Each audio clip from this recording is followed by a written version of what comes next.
Morning. It's Wednesday. I'm Wayne. Welcome to Wednesdays with Wayne. Today I want to go into the world of investing, and I want to show you what I do and how I do it, and do my best to explain why I do it that way. I start off with busting a few myths, and the first myth I want to get into is, I hear this all the time, it's just total nonsense. It's that this and this are proportional. In other words, if you want this, and who doesn't? I mean, that's why we invest, right? To get a reward. We want to be compensated. Then you have to take this. Well, this is total hooey because it's just not true. When you hear these things, and I think number one, we need to be careful who we take our advice from, especially these days in the world of exploding information. I mean, I look at some of these social media posts and I'm thinking, oh my goodness, you got to be kidding me. Just people have no idea what they're saying, and it doesn't bother them. They're going to say it anyway. So I think we have to be really careful about who we take our advice from. I got a friend who's been married 5 times, wants to give me marital advice. I'm going to take marital advice from a guy who's been married 5 times. I might take divorce advice from him, but not marital. So this isn't true. Um, you can get extraordinary rewards with very low risk, but it requires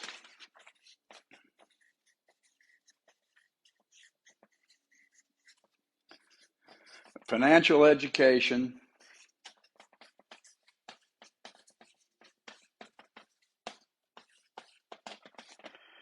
and lots of that. If you've got a good financial background, you've got a lot of experience, what happens is your risk goes down and your returns go up. The other myth is your profits made when you buy. Well, yeah, maybe, but I think that's only part of the story. That's like once upon a time, the end. But what happened in between? Sometimes, I mean, there's just other factors. If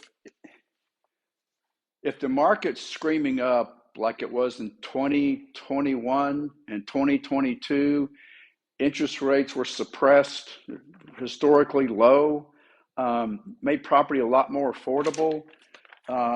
If the market's going up like this, and it was, and you can grab something here and sell it there and make a few shekels, it's fine. You could do that, and a lot of people did, but and this is another thing I'll address while we're on the subject. They call it flipping houses.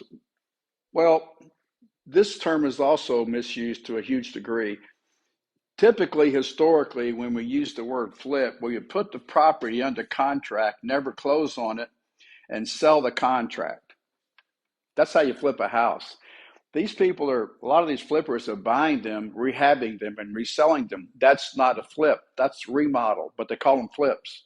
So it's been abused and distorted and aborted and all these other things. So we have to be sure that the problem, and what this does, it creates confusion because if as soon as you use a word for two different things, like which thing does it apply to today? Are you referring to a real flip or are you talking about a remodel and flip? Because there's a difference. And I just want to be clear, because it matters and all these things matter. So if you're in a hot market, you can buy it here and sell it here. Interest rates are low and appreciation is extraordinarily high. You can make money buying a house and flipping it, no question. The thing you got to ask yourself is, what is the difference between a speculator and an investor? This is speculation, and investors know their numbers. And that's one way that you mitigate risk is you have a financial education. So what I'm going to go into today is, how does one go about analyzing a piece of property? Well, if you're doing this today, it's difficult to do this because the market isn't doing this. It's difficult to buy it and flip it because the market isn't screaming up. It's plateaued a little bit, which is fine. Um, Where it goes from here is anybody's guess, but you've got to take into account, in my opinion, not just how much you pay, because it does matter, but also if interest rates are going up, then you've got to calculate cost of capital, right? I mean, that's an expense. If you pay too much for the house, there's nothing anyone can do for you. If you pay too much and borrow too much, there's nothing anyone can do for you. So if you have your cost of capital goes up, and then if the interest rates are going up, then all costs will go up. So the cost of the goods go up too, which is anything you need to buy to rehab the property. And so what happens is you get you over the contractor, his costs are going up, then this goes up too. Well, now your profit's not made when you buy anymore. Your profit got absorbed by capital costs, cost of goods, and cost of labor. So sometimes, and it depends, yes, you can make money simply by buying and reselling quickly, flipping it. But I think there's more to the story that needs to be told than just this and this. It's what are the costs? What are my holding costs? And a lot of people got caught last year because suddenly they got in these, a lot of them were doing some hard money loans. Because, see, the thing is, it's not how much interest you pay, it's how long you're holding it.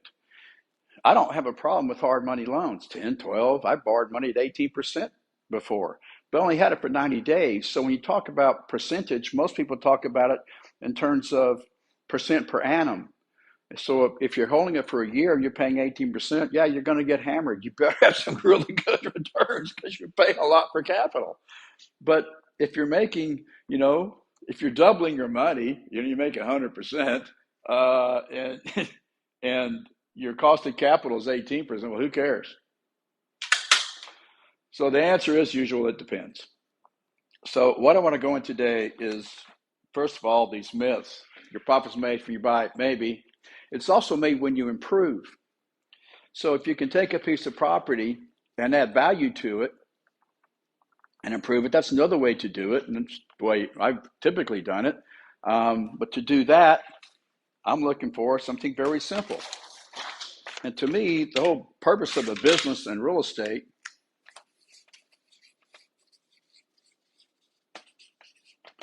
solve a problem. Find a problem, solve it. When you find this, you get this. The cash, the profits, and the solution. So what do I look for? Well, I'm looking for property.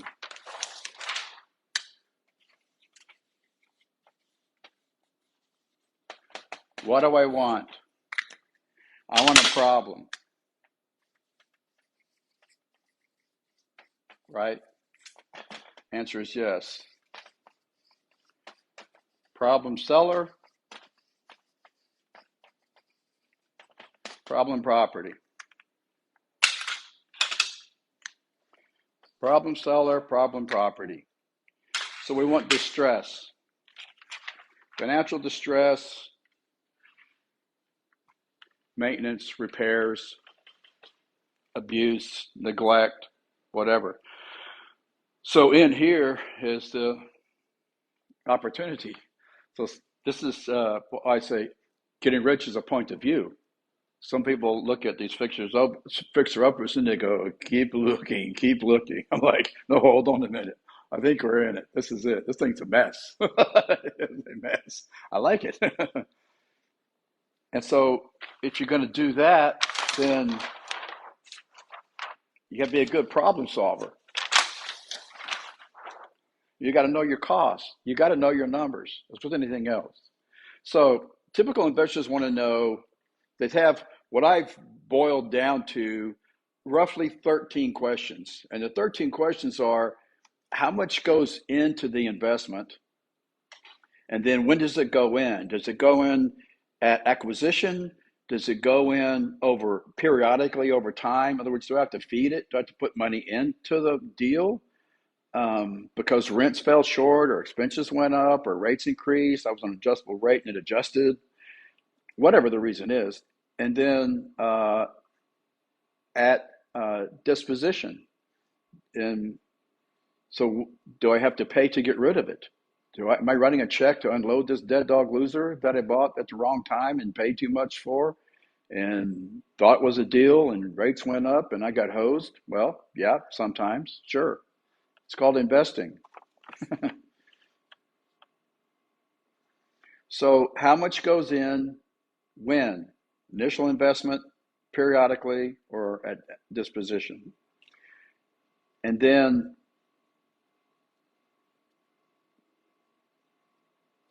how much goes in when? How much comes out? And when does it come out? Does it come out periodically through cash flows?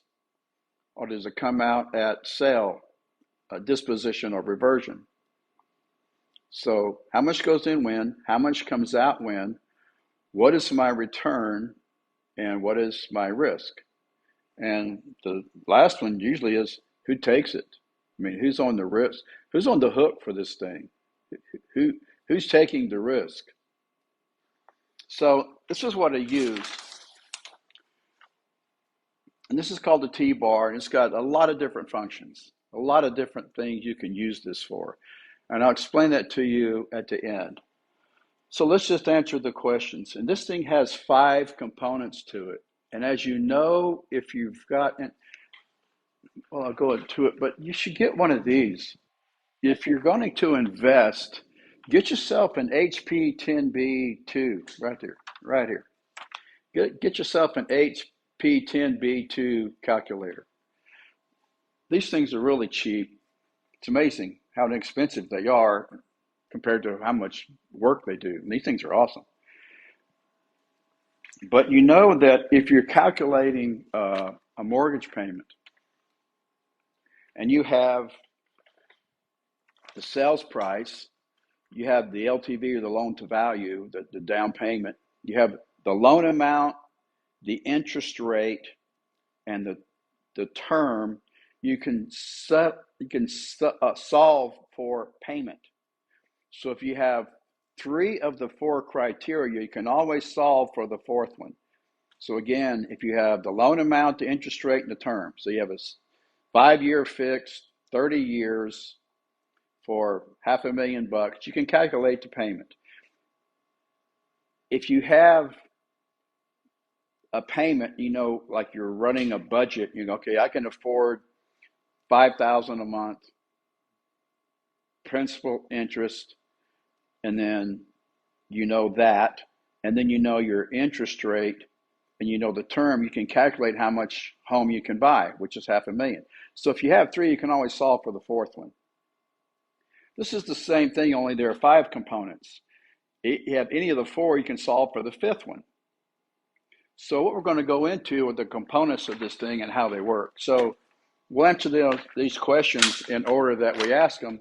Is how much money goes into the investment? So when we start to doing these calculations, you can use this for a lot of different things. The main thing I use it for is to compare 2 investments. So if I got 2 and they look pretty equal, how do we differentiate between the 2 and which one's better?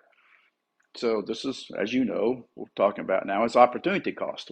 The opportunity cost is choosing the wrong one and what it costs you. So let's go into this. The first is, when does it go in? Well, it goes in right here as an initial investment. And it's the time can be days, weeks, months, years, however you set up your calculator. You can set your HP 10B up to measure any of those time periods. So for this example, we're going to use years. So N, function N, is years. It starts off at 0 because it can't start earning interest until we put it into the investment, right? Obviously. So year 0, we have this initial investment.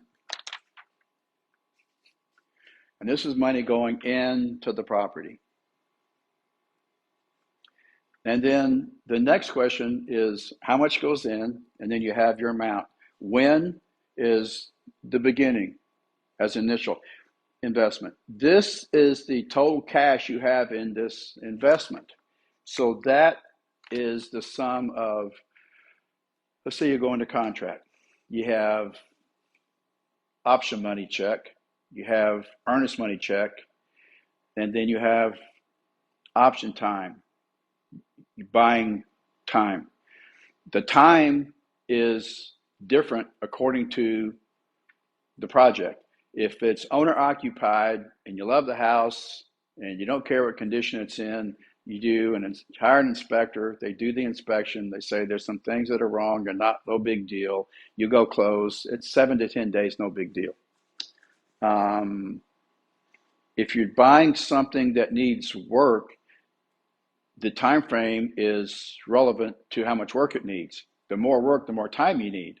So you don't be going back and renegotiating option period. So you got to get the time figured out up front. So if it's a little house and it needs a roof and the foundation's got problems and it needs paint and it needs some light fixtures and it needs hardware and needs flooring, you're going to need 2 or 3 weeks to get these bids in so you can calculate whether or not you're going to close or not. If it's raw land, you're doing development. I mean, last one I did, it was 7 months to put it under contract. And then it was another 6-month option period. So it depends on the size of the deal and how long you think you're going to need. The point is, when you're doing these, your initial investment is the sum of all the money you're going to put into the project initially to get it to close. So it's option money, earnest money, due diligence, phase one if it's commercial, environmental assessments. If you're that far along, it's maybe architects or engineers if it needs a slab or something difficult. Whatever it costs you, that's your initial investment. It's not the down payment. When people talk about down payments, that's part of it. If you're buying a house, down payment's part of it, but you've also got your closing costs, your escrows, your inspection reports, all these things. So it's a sum, whatever you spend to get to closing. And then you have the periodically, and these are cash flows. And so if you're feeding this thing, and this comes in, this is negative. Brackets are negative, you know accounting. So they could be negative cash flows. I've had properties I've had to feed. So first month, you're writing a check. Second month, you're writing a check. And you feed the thing. So how much goes in? That's here. When does it go in? So it's either initial investment or periodically. And you run these cash flows. Let's say you have to feed it every month. Then at the end, you have sales proceeds. And let's say you lost money on the deal. Well, there it is. So now you have your initial investment, your periodic payments that you put into it. Then you have your sales price or reversion. And then you have time. And if you put all these together and calculate them, you'll get your yield or your IRR, interest IRR or yield at the bottom. So how much goes in when, how much comes out? In this case, it didn't. So let's look at this again. You have your initial investment, and then you have cash flow, year one, positive. Cash flow, this is always negative. If it goes in, it's negative. Cash flow, year two. Cash flow, year three. Cash flow, year four. Cash flow, year five. And then you have your sales proceeds. So this time, you made a great buy. You made your check, your down payment, option money, due diligence. You like your deal, it looks good, you close. The money comes out, the money comes out, the money comes out, the money comes out, the money comes out. So it's, when does it go in? Note your investment periodically and sales proceeds. When does it come out? Well, it goes in here, it comes out here, cash flows, sales price, or both. Hopefully both. So that's how the T-bar works. And you can use this for just about anything. I typically use it to compare, as I said. So if you've got, you can compare it from one single family home to another. You can compare it to single family versus a duplex, two different fourplexes, two similar apartment buildings. If you can't decide, then run this analysis. And we'll walk through and I'll show you how to do this. And this, you can use this to compare. You can use this to calculate the return on almost anything you want to buy. And it was funny because I was talking to this guy one time. He was going to go buy a new big pickup truck. I'll start to say the brand, but it doesn't matter what the brand is. But it was a big one. It's like $60,000-$70,000 for this truck. I said, you know what the opportunity cost of that? Why don't you just go buy a little house instead? What? Why don't you just go buy a little house instead? So I took this T-bar and I put in what his down payment would be, his initial investment, and then how much his monthly payments would be. Of course, it looked like this because he puts all this money into it and he makes these payments every month. At the end, you can't sell for what it's worth, right? You can't. So there's this dead dog loser. It's just loser, loser, loser, loser, loser, loser, loser, loser. Why are you buying the truck? And so you can use this for just about anything, and it will tell you. And so when I talk about, financial education, risk reward, that's how you mitigate it.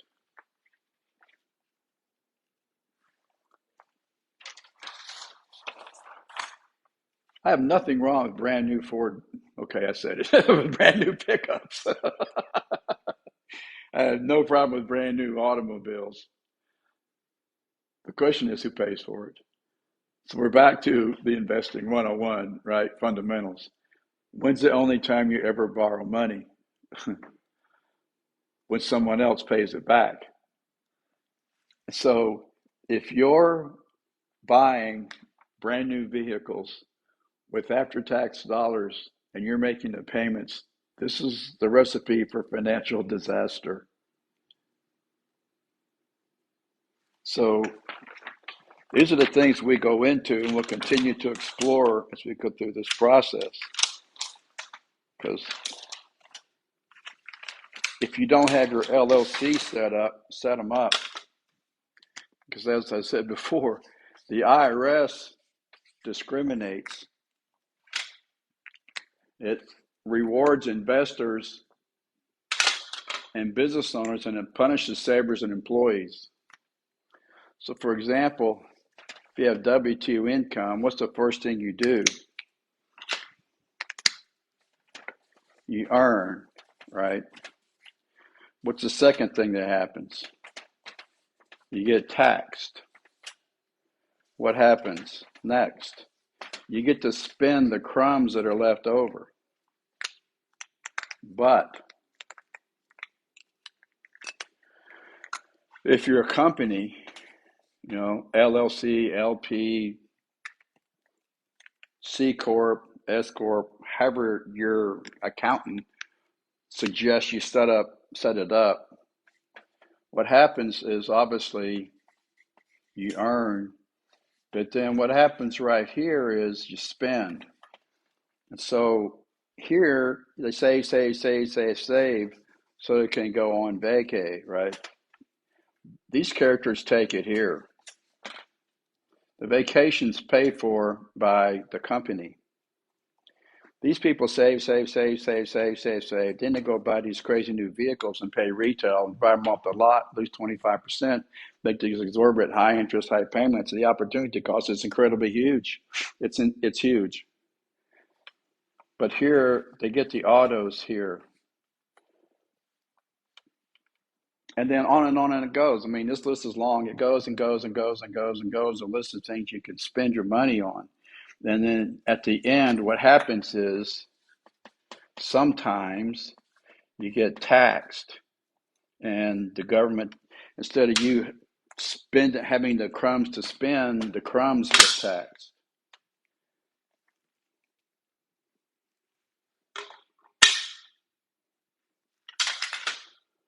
So that's all I'm suggesting is get a financial education, set your books up properly, look for problems to solve, stop creating them.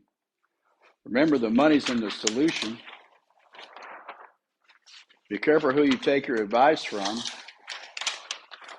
and know that if you got a financial education, lots of experience, you can get huge rewards with minimal risk. I know because I do it all the time. It's normal. It wasn't initially. I've lost money on before. I paid $5,000 for a house one time, lost money on it. Probably the only person that could do that, but I figured out a way. But I did. I mean, totally missed it. I bought it for $5,000 and sold it for $3,500 to get rid of it. So that's a T-bar. That's how it works. So if you want, next week we'll do an actual property. I'll show you how you can calculate your initial investment, your cash flows, and these are going to be different probably every month.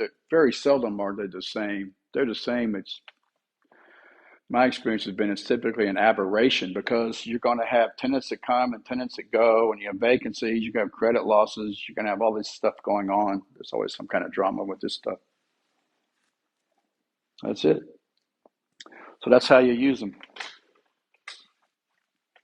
I'm going to check my notes to keep me on track to make sure I didn't forget anything.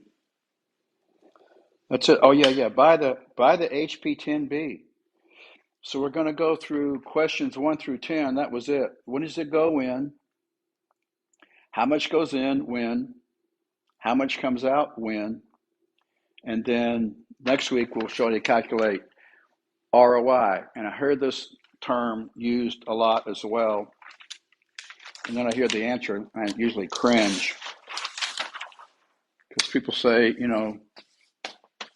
what is your ROI? Well, what kind of return? Because there's several kinds of returns. So it's how do you calculate or measure value? How do you measure returns? How do you manage and measure risk? That's what we're going to go into. Thank you for showing up. This is Wednesday. I'm Wayne. Welcome to Wednesdays with Wayne. Appreciate your time. I do my best to make sure your time was well spent. I hope it was. Stay tuned. This will be recorded. If you want to watch again, check our YouTube channel. If you want to take some investing courses so we can make you great deals on them, they're at the Real Estate Business School, where you get your license and learn to use it. This, ladies and gentlemen, is the learn to use it part. Your license guarantees you nothing. It's merely the entry fee you pay to get into the game. So to me, you need 3 different sets of skills. You need the technical education, the business education, and the financial education. So we teach all 3. Real estate is not a career, it's a business. That's why you have to treat it like a business and run it like a business, or you're out of business. See you next Wednesday. Thank you for showing up. Wednesdays with Wayne. Real Estate Business School. Thank you for your time.